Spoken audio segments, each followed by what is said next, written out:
کیا آپ نے کبھی سوچا ہے جب پوری زمین پانی ہی پانی تھی، جب پہاڑ ڈوب گئے، جب ماں باپ اپنے بچوں کو پکارتے رہے مگر کوئی آواز واپس نہ آئی، اور اس وقت صرف ایک کشتی تھی جو نجات بھی تھی اور فیصلہ بھی۔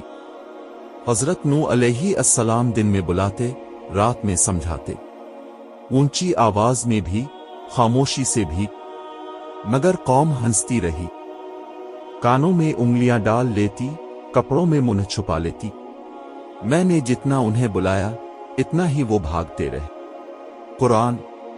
سال گزرتے گئے، صد بیت گئیں، نوح علیہ السلام کے بال سفید ہو گئے مگر دعوت ختم نہ ہوئی۔ چند لوگ ایمان لائے، اکثر کمزور، غریب اور نظر انداز کیے گئے لوگ، مگر قوم کے سردار بولے اگر یہ حق ہوتا تو ہم مانتے، یہ کمزور کیوں مانتے؟ نوح علیہ السلام نے جواب دیا، میں تم سے کوئی مال نہیں مانگتا، میرا اجر صرف اللہ کے پاس ہے۔ مگر انکار بڑھتا گیا، حتیٰ کہ مذاق شروع ہو گیا، دھمکیاں ملنے لگیں۔ تب نوح علیہ السلام نے وہ دعا کی جو کسی نبی نے مجبوری میں کی، اے میرے رب، زمین پر ایک بھی کافر کو نہ چھوڑ۔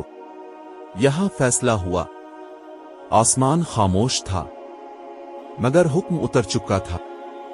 اللہ نے فرمایا اب کوئی ایمان نہیں لائے گا سوائے ان کے جو پہلے لا چکے ہیں۔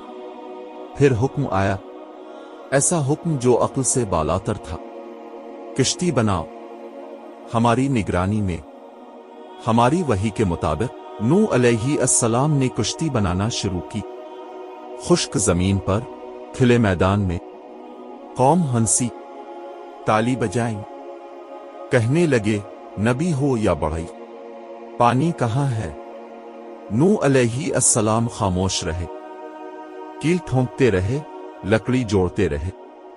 یہ کشتی صرف لکڑی نہیں تھی، یہ ایمان کا امتحان تھی۔ وقت آ گیا، وہ دن جس کا وعدہ تھا۔ قرآن کہتا ہے جب تنور سے پانی ابل پڑا، یہ علامت تھی۔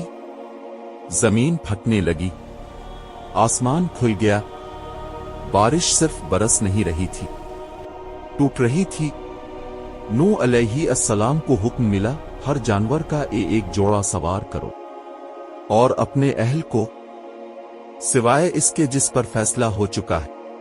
انہوں نے اپنے بیٹے کو دیکھا، وہ الگ کھڑا تھا۔ غرور میں، انکار میں کشتی مکمل ہو گئی۔